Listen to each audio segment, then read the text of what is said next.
ETF index mutual funds నేర్చుకుని stock మార్కెట్లో రాణించాలనుకుంటున్నారా? వెంటనే ఈ నెంబర్కి కాల్ చేయండి. నమస్తే, నేను Kesh. Welcome to Suman TV. Godavari Banakacherla, Polavaram Banakacherla link project పేరు ఎలా చెప్పినప్పటికీ కూడా రెండు రాష్ట్రాల మధ్య మాత్రం ఇది చిచ్చు రాజేసింది. ఆంధ్రప్రదేశ్ ప్రభుత్వం మిగులు జలాలను ఉపయోగించుకునేటువంటి ఉద్దేశంతో ఈ భారీ పథకాన్ని ప్రపోజల్గా తీసుకొచ్చింది. దీనికి కేంద్ర ప్రభుత్వం కూడా సూత్రప్రాయ అంగీకారం తెలపడంతో స్పెషల్ పర్పస్ వెహికల్ని ఏర్పాటు చేస్తూ ఏపీ సర్కార్ ఒక డెసిషన్ తీసుకుంది. అయితే ఈ ప్రాజెక్టు కనుక కంప్లీట్ అయితే తెలంగాణ ఎడారైపోతుంది అనేటువంటి విమర్శలు పెద్ద ఎత్తున రేగాయి. తెలంగాణలో విపక్షాలు చేసినటువంటి ఆరోపణలు, ఆ తర్వాత అధికార పార్టీ నిర్వహించినటువంటి అఖిలపక్షం, ఫైనల్గా ముఖ్యమంత్రి ఆధ్వర్యంలో బృందం ఈరోజు కేంద్ర జలవనరుల శాఖ మంత్రిని కూడా కలిసింది, తమ వాదనను వినిపించింది. అసలు ఈ ప్రాజెక్టు వలన ఎటువంటి ప్రయోజనాలు కలగబోతున్నాయి? ఆంధ్రప్రదేశ్కి మాత్రమే ప్రయోజనాలు కలిగి తెలంగాణకి నష్టం కలిగే అవకాశం ఉందా? మరోవైపు నుంచి సీఎం రేవంత్ రెడ్డి చేసిన వ్యాఖ్యల ప్రకారం గతంలో కేసీఆర్ సర్కార్ టైంలోనే ఈ పనులు మొదలైనవి, ఆ పాపం కేసీఆర్ది అనేటువంటి విమర్శలు చేస్తున్నారు. దీనిలో ఉన్నటువంటి వాస్తవం ఏంటి ఒకసారి విశ్లేషించేటువంటి ప్రయత్నం చేద్దాం. మనతో పాటు retired engineer, irrigation expert Thanneer Venkatesham గారు ఉన్నారు. వెంకటేశం గారు నమస్తే. వెంకటేశం గారు నమస్తే. చెప్పండి. ఈ గోదావరి ప్రాజెక్టు ప్రధానంగా చెప్తుంది పోలవరం బనకచెర్ల లింక్ ప్రాజెక్ట్ అంటారు. ఆంధ్రప్రదేశ్ ప్రభుత్వం చేపడుతుంది. అసలు ఏంటి ఈ ప్రాజెక్ట్? ఏంటి ఈ ప్రాజెక్ట్ ద్వారా ఏపీ సర్కార్ ఆశిస్తుంది ఏంటి? ఇప్పుడు మొత్తం ఎక్కడ చూసినా, టీవీలలో చూసినా, ఛానల్లో చూసినా, ఈవెన్ యూట్యూబ్లలో చూసినా Godavari Banakacherla project live burning topic గా మారిపోయింది. దీన్ని మనం ప్రతి ఒక్కరు కూడా ఆలోచించాలి. ఏంటి ఇది? దీని యొక్క అసలు గోదావరి బనకచెర్ల ఎట్లా వచ్చింది? ఇంతకుముందు చెప్పినారు, గతంలోనే జరిగింది అన్నారు. సో యాక్చువల్ గా ఈ గోదావరి బనకచెర్ల ఏంటంటే చంద్రబాబు గారు రాయలసీమ, ముఖ్యంగా కృష్ణా బేసిన్ లో ఉన్నటువంటి, తర్వాత ఈవెన్ అవసరమైతే పెన్నా బేసిన్లకి నీళ్లు తీసుకెళ్లాలి, అక్కడ ఉన్నటువంటి రాయలసీమ క్షామ కరువు ప్రాంతం ఉంది కాబట్టి దాన్ని తీసుకెళ్లాలని చెప్పి ఒక ప్రపోజల్ పెట్టాడు. అది ఎంత ఫాస్ట్, జనరల్ గా మనకు రూల్స్ కొన్ని ఉన్నాయి. ఆ రూల్స్ కూడా చంద్రబాబు గారే చెప్పారు. ఏదైనా కొత్త ఏపీ రీఆర్గనైజేషన్ యాక్ట్ ప్రకారం ఏదైనా కొత్త ప్రాజెక్టు చేపడితే తప్పనిసరిగా అది కన్సర్న్డ్ బోర్డు, అది కృష్ణాకి సంబంధించి కృష్ణాకి, తర్వాత గోదావరికి సంబంధించి గోదావరి బోర్డుకి, జిఆర్కి చెప్పి ఆ తర్వాత అపెక్స్ కౌన్సిల్ ఇవన్నీ తీసుకొని తర్వాత అన్ని క్లియరెన్స్ అనేది చేయాలి. అది స్వయంగా చంద్రబాబు గారు చెప్పారు. మరి ఈ రోజున అది మన తెలంగాణ ఎడారవుతుందా లేదా అనేది మీకు తర్వాత చెప్తాను నేను క్లియర్గా. మరి ఇన్ని తెలిసి అతనే అన్ని చెప్పి మరి ఈ రోజున డైరెక్ట్ గా త్రూ ప్రాపర్ ఛానల్ కాదు, డైరెక్ట్ గా ప్రధానమంత్రి నాకు తెలుసని, లేకపోతే ప్రధానమంత్రి నేను చెప్తే ఇంటాడని, లేకుంటే ఇక మనం చిన్నప్పుడు మనకు ఊళ్ళలో చిన్న ఉంటారు, మాయల పక్కిన చేతిలో చిలక ప్రాణం మాయల పక్కిన చేతిలో ఉంది కదండి, మీకు కూడా తెలుసు అనుకుంటా ఆ స్టోరీ. సో ఆ విధంగా మొత్తం చెప్పి చేసుకొని ఉపయోగించుకొని ఆల్మోస్ట్ ఆల్ ఎటువంటి రూమర్ ఉందంటే ఈ మంత్ ఎండింగ్ కే టెండర్ పిలుస్తారని 80,000 కోట్లది 3 సెగ్మెంట్లుగా స్వయాన మంత్రి గారే, ఈవెన్ ఆయన కూడా ప్రజెంటేషన్ ఇచ్చింది, పీపీటీ ప్రజెంటేషన్ ఇచ్చినారు. మనం వ్యతిరేకించడం కాదు, మనకు ఒకటి ఏంటంటే మా తెలంగాణకు, అసలు తెలంగాణకు మనం సాధించుకున్నదే నీళ్లలో అన్యాయం జరుగుతుందని. మళ్ళీ మనం నిధులు నియామకాలు, మనకు నిధులు అంటే ఇప్పుడు మన తెలంగాణ రాష్ట్రం ఏర్పడింది కాబట్టి మన నిధులు మనమే ఉపయోగించుకుంటున్నాం, నియామకాలు అంటే మనమే చేసుకుంటున్నాం. కానీ నీళ్లలో దోపిడీ ఇంకా నడుస్తుందండి. అది నేను చెప్పగలను. ఇది మరొక రూపంలో బనకచెర్ల. ఎందుకంటే గతంలో మనకు అనుభవం పోతిరెడ్డిపాడు ఎటువంటి పరిస్థితి అంటే అక్కడ కేవలం చెన్నైకి నీళ్లు తీసుకెళ్లాలి, ఒక 15 టీఎంసీ 3 రాష్ట్రాలు, మహారాష్ట్ర, కర్ణాటక, ఆంధ్రప్రదేశ్ తీసుకెళ్లాలి. 1500 క్యూసెక్స్ మాత్రమే ఒక ప్రపోజ్డ్ పాయింట్ నుంచి లైన్డ్ కెనాల్ ద్వారా కేవలం నీళ్లు తీసుకుపోవాలనే ఒక ప్రపోజల్. అది మీకు తెలుసు. ఈ రోజున ఆ 1500 క్యూసెక్స్ పోయి చివరికి ఏమైందో, అది ఎస్ఎల్బిసి, మన ఎస్ఆర్బిసి, తర్వాత జిఎన్ఎస్ఎస్, ఇన్ని కాలువలు అయిపోయి చివరికి 15 టీఎంసీలు పోయి అప్రూవల్ తెచ్చుకున్నారు. మళ్ళీ ఒక 19 టీఎంసీ ఎస్ఆర్బిసికి అప్రూవల్ తీసుకొచ్చినారు. తర్వాత ఈ మధ్యన బిజినెస్ ట్రిబ్యునల్ 25 టీఎంసీ ఇచ్చింది. అంటే అంత కూడా 69 టీఎంసీలు మాత్రమే ఆ యొక్క పోతిరెడ్డిపాడు నుంచి ఆ లోపలి, తర్వాత అది బనకచెర్లకు వెళ్తాయి, పోతిరెడ్డిపాడు నుంచి బనకచెర్లకు వెళ్తాయి. ఈ రోజున ఇప్పటికే దాదాపు 300 టీఎంసీల స్టోరేజ్ కెపాసిటీ పెన్నా బేసిన్ లో సమైక్య రాష్ట్రంలో అప్పుడు ఉన్నటువంటి ప్రభుత్వాలు నిర్మించుకున్నాయి. కాంగ్రెస్ గవర్నమెంట్ ముఖ్యంగా, ఈవెన్ టీడీపీ గవర్నమెంట్ అన్ని నిర్మించుకున్నాయి. ఇప్పుడు మళ్ళీ అదే బనకచెర్ల మళ్ళీ టాపిక్ వచ్చింది. కానీ ఒకటంటే కొత్తగా ఈ దఫా మాత్రమే చంద్రబాబు నాయుడు గారు లాస్ట్ టైం కూడా 2014-19 మధ్య కూడా సీఎంగానే ఉన్నారు. కానీ అప్పుడు పెద్దగా ఈ విషయానికి సంబంధించిన చర్చ ఎప్పుడు జరగలే. ఇప్పుడు మాత్రం వాడి వేడి చర్చ జరుగుతుంది. అలానే కాంగ్రెస్ ప్రభుత్వం, తెలంగాణలో ఉన్న కాంగ్రెస్ ప్రభుత్వం చెప్తున్నటువంటి మాట ఏంటంటే ఇది ఎప్పుడో 2016లోనో 2017లోనో బీజం పడింది. జగన్మోహన్ రెడ్డి గారు ఉన్నప్పుడు కొన్ని నిర్ణయాలు కూడా తీసుకున్నారు, దాన్ని కేసీఆర్ సహకరించారు. ఇప్పుడు అదే బనకచెర్ల ప్రాజెక్టుగా కన్వర్ట్ అవుతుంది. అసలు ఏంటి నిజం ఏంటి, ఏం జరిగింది అప్పుడు? వాస్తవం ఉంది, కరెక్ట్. అది ఈ ఆలోచన అనేది 2019లోనే జరిగింది. ఎలా అంటే అప్పుడు జగన్మోహన్ రెడ్డి ప్రభుత్వం, అప్పుడు కేసీఆర్ గారి గవర్నమెంట్ ఉన్నప్పుడు ద్వైపాక్షికంగా అప్పుడు ఉన్నటువంటి రిటైర్డ్ ఇంజనీర్లతోని, సర్వీస్ ఇంజనీర్లతోని, ఇటు తెలంగాణ ప్రాంతం ఆంధ్ర ప్రాంతంతోని ప్రగతి భవన్లో దాదాపు 3 దఫాలు చర్చలు జరిగినాయి. ఎట్లా గోదావరి వాటిని ఉపయోగించుకోవాలి, ఇటు కృష్ణా ఎందుకంటే డెఫిసిట్ అయిపోయింది, కృష్ణాలో లోటు ఉన్నది. సో కాబట్టి దీన్ని ఏ విధంగా చేయాలని చెప్పి ఆల్టర్నేటివ్ చాలా గోదావరి మీద పలాని ఇచ్చబెల్ల దగ్గర కట్టాలని, సమక్క సారకి దగ్గర కట్టాలి, దేవాల దగ్గర కట్టాలి అయినాయి.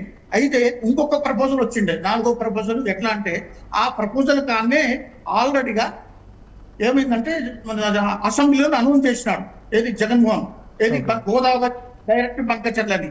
అదే ఇది యాక్చువల్ గా అప్పుడు ప్రపోజల్ ఇది. అయితే ఇప్పుడు ఏదైతే ఆ ప్రపోజల్ ఉందో అసలు యాక్చువల్ గా మా తెలంగాణ ఇంజనీర్లు చేసిన ఏంటంటే ఉభయ రాష్ట్రాలకు ఉపయోగపడే విధంగా చేసినాం. అది మీకు అది చెప్తాను. ఏంటంటే సింపుల్ గా ఇప్పుడు ఏదైతే చంద్రబాబు గారు పోలవరం నుంచి కృష్ణా బ్యారేజ్ దాకా ఆల్రెడీగా మన యొక్క ఇది మన పోలవరం రైట్ కెనాల్ ప్యారలల్ గా కెనాల్ తోడుకుంటూ కృష్ణా బ్యారేజ్ వేసి, కృష్ణా బ్యారేజ్ నుంచి ఏంటంటే మనకి ఇమీడియట్ గా కృష్ణా బ్యారేజ్ తర్వాత పులిచింతలో ఉంది. పులిచింతల ఫోర్ షోర్ లో వేసేస్తారు, ఒక లిఫ్ట్ ద్వారా వేసేసి సేమ్ రివర్ బెడ్ ద్వారానే పులిచింతల నుంచి నాగార్జున సాగర్ కి వేస్తాం. నాగార్జున సాగర్ ఏంటంటే ఆల్రెడీ మనకి రివర్సిబుల్ టర్బైన్స్ ఉన్నాయి, మళ్ళీ వేరే సపరేట్ గా లిఫ్ట్ చేయాల్సిన అవసరం లేదు. కంప్లీట్ గా రివర్ బెడ్ నుంచే పోతుంటది. తర్వాత మళ్ళీ అగైన్ శ్రీశైలం ఫోర్ షోర్ లో మళ్ళీ అక్కడ కూడా రివర్సిబుల్ టర్బైన్స్ ఉన్నాయి. అంటే కంప్లీట్ గా నదీ మార్గాన్ని ఎక్కడ కూడా ఒక్క ఎకరా ఆయకట్టుకోకుండా, ఎక్కడ కూడా పంప్ హౌజులు నిర్మించకుండా మొత్తం అది ఎటువంటి ప్రపోజల్ అంటే ఆ ప్రపోజల్ ఇప్పుడు మేము తెలంగాణ ఇంజనీర్ల తరఫున, రిటైర్డ్ ఇంజనీర్ తరఫున మేము ప్రభుత్వానికి చెప్తున్నాం. మేము 2 ప్రభుత్వాలు కూడా మరొకసారి ఆ స్కీమ్ ను ఆలోచించండి. ఇది 2 రాష్ట్రాలకు ఉపయోగపడుతుంది. మరొకసారి నాగార్జున సాగర్ అండ్ శ్రీశైలం రీజనరేషన్ అవుతాయి. ఎందుకంటే ఆల్రెడీ డెఫిషియెంట్ వాటర్ సాగర్ సరిగ్గా ఒక్కోసారి నిండటం లేదు, ఒక్కోసారి శ్రీశైలం నిండటం లేదు. ఈ డైవర్ట్ చేసినటువంటి ఇప్పుడు ఏదైతే చంద్రబాబు గారు చెప్తున్నారో ఈ మార్గం ద్వారా, ఇప్పుడు మేము చెప్పేటటువంటి మార్గం ద్వారా కనుక మళ్లించినట్లయితే తప్పనిసరిగా 2 రాష్ట్రాలకు ఇది ఉభయతారకంగా అవుతుంది. తప్పనిసరిగా యూజ్ చేసుకోమనండి. ఆ తర్వాత ఆటోమేటిక్ గా అక్కడ ఉన్నటువంటి పెన్నా బేసిన్ ఉన్నటువంటి అన్ని రిజర్వాయర్, ఏది కండలేరు, సోమశిల, తర్వాత అహోబిలం, తర్వాత చిత్రావతి బాలచంద్ర రిజర్వాయర్, మన ఇది ఉంది కదా అల్లమలై దగ్గర ఉన్నటువంటి అటువంటి ప్రాజెక్టులు, సొరంగం ఉన్నటువంటి అన్ని కూడా సజీవంగా అవుతాయి.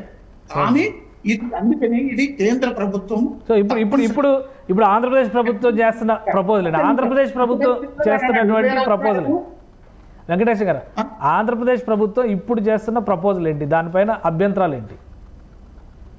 ఇది తప్పనిసరిగా అభ్యంతరమే కదా. మన ప్రాజెక్టులకు ఒకవైపు అష్యూర్డ్ వాటర్ కేటాయించకుండా కేంద్ర ప్రభుత్వం ప్రతిదానికి మీకు అది లేదు, డిపిఆర్ లేదు, మీకు పర్మిషన్ లేదు. ఒకవైపు గోదావరిలో, ఒకవైపు మహబూబ్ నగర్ ఇప్పటికే అన్యాయమైంది. అక్కడనేమో అష్యూర్డ్ వాటర్ లేదంటాడు, ఈడనేమో మనకు అష్యూర్డ్ వాటర్ ఉన్న దానికి కూడా కొరివి పెడుతున్నారు కదా. అందుకనే మనం డిమాండ్ చేసేది ఏంటంటే నువ్వు మళ్ళీ ఎవరో కొరివి పెడతలేదు, ఆంధ్రప్రదేశ్ ప్రభుత్వమే లెటర్స్ రాస్తుంది కేంద్ర ప్రభుత్వానికి. నేను ఇంజనీర్లకు మనం అనేది ఏంటంటే తెలంగాణ కోరుతున్నాయి, మన అందరూ వాళ్ళకు కూడా మేము కావాలని కోరుకుంటున్నాం. వాళ్ళు కూడా రైతు బిడ్డలే, వాళ్ళకు కూడా భూములే, అందరికి కూడా కావాలి. కానీ ఇక్కడ ఉన్నటువంటి ఏదైతే లెజిటిమేట్ డిమాండ్ ఏదైతే ఉందో తప్పనిసరి చేసి నువ్వు అక్కడికి వెళ్ళమంటున్నావు. ఇప్పుడు నువ్వు ఏంటంటే తప్పనిసరి సహకరించు. రైట్. ఇప్పుడు రాష్ట్ర ప్రభుత్వం ప్రతిపాదన చేసింది, కేంద్ర మంత్రిని కలిసింది, రాష్ట్ర ప్రభుత్వం ప్రతిపాదనలు చేస్తుంది. సో ముందుకు సాగే అవకాశం ఉందా దీనిపైన? కేంద్రం తలొగ్గడం, ఎందుకంటే లీగల్ ఆస్పెక్ట్లో చూసినా, చట్టపరంగా చూసినా తెలంగాణ వాదన నిలబడుతుంది అనే మాట పదే పదే ముఖ్యమంత్రి చెప్తున్నారు. కాబట్టి కేంద్ర ప్రభుత్వం వీటిని కన్సిడర్ చేయడానికి ఎంతవరకు అవకాశం ఉంది? కేంద్ర ప్రభుత్వం మినిస్టర్ గారు ఆల్రెడీగా హామీ ఇచ్చినట్టు మనకు ఇప్పుడు తెలుస్తుంది. సో ఇప్పుడు మీరు చెప్పేటటువంటి ప్రపోజల్ కనుక చేస్తే 2 రాష్ట్రాలకు బెనిఫిట్ అవుతుంది. మరొకసారి సాగర్ అండ్ శ్రీశైలం విజయనగరం అవుతుంది. అది గుర్తుపెట్టుకోండి. పోతాయి ఈ 2 మేజర్ ప్రాజెక్టులు జమానా కిందటువంటి కట్టినటువంటి మేజర్ ప్రాజెక్టు కింద అయినాయి అనుకోండి, నీవు ఆటోమేటిక్ శ్రీశైలం నుంచి రాయలసీమ ఇప్పుడు ఏదైతే పోతిరెడ్డిపాడు ద్వారా నువ్వు ఎన్ని తీసుకొచ్చి చివరికి నువ్వు అన్నటువంటి మద్రాసు చెన్నైకి కూడా నీళ్ళు ఇవ్వచ్చు. అదేవిధంగా పెన్నా చేసుకోవచ్చు. కేంద్ర ప్రభుత్వం యొక్క కోరిక నెరవేరుతుంది. తమిళనాడుకి ఇచ్చినటువంటి ప్రామిస్ కేంద్ర ప్రభుత్వం నెరవేరుతుంది. ఇటు చంద్రబాబు కోరికలు నెరవేర్చిన వాడు అవుతావు. At the same time south తల్లిగా చూస్తున్నటువంటి మా తెలంగాణను కూడా కొంచెం దయచిన వాడిని అవుతామని ఇప్పుడు కేంద్రమే జోక్యం చేసుకోవాలా? 2 రాష్ట్ర ప్రభుత్వాలు సమన్వయంతో ముందుకెళ్తానికి అవకాశం లేదా? తప్పనిసరిగా కేంద్రం ఈ ప్రపోజల్ కనుక చెప్తే ఈ రిటైర్డ్ ఇంజనీర్ చెప్పినటువంటి ఈ ప్రపోజల్ తోని ఎలాంటి ల్యాండ్ అక్విజిషన్ ఉండదు. ఎట్లాగూ అక్కడ పోలవరం నుంచి ఇక్కడ దాకా కృష్ణా బ్యారేజ్ దాకా ఆయన పేదలు కాలువ తూతూనే ఉండు. ఇక ఆ తర్వాత ఎక్కడ కూడా ఏం అవసరం లేదు. ఉన్నటువంటి వాటిని ఉపయోగించుకొని మీరు చూడండి, ఇప్పుడు దాదాపు 200-300 కిలోమీటర్లు ఈవెన్ స్ట్రీమ్ ఉంది కదా, మొత్తం నది ఉంది కదా, మొత్తం లైవ్ అవుతుంది. ఇప్పుడు మనం కంప్లీట్ గా ఎప్పుడు దాదాపు 300-200 రోజులు మీకు లైవ్ ఉంటాయి నీళ్లు. నువ్వు పుష్కలంగా దాదాపు 400 టీఎంసీలు నువ్వు చేసుకొని ఇటు 2 నింపి దాని ద్వారా గ్రావిటీతో తీసుకోవచ్చు కదా. అంత లిఫ్ట్ కూడా అవసరం లేదు కదా. నీకు ఆల్రెడీ కృష్ణా బ్యారేజ్ తర్వాత 9 లిఫ్టులు ఉన్నాయి, దాదాపు 9 ఉన్నాయి. ఆ లిఫ్ట్ అవసరం లేదు. గ్రావిటీ ద్వారా తీసుకోవచ్చు. ఆంధ్రప్రదేశ్ కు అన్నెసెసరీ ఇప్పటికీ మనకు ఫైనాన్షియల్ ఇబ్బందులు ఉన్నారు. మీకు హాయిగా నుంచి పోతిరెడ్డిపాడు ద్వారా గ్రావిటీకి తీసుకొని ఇల్లు.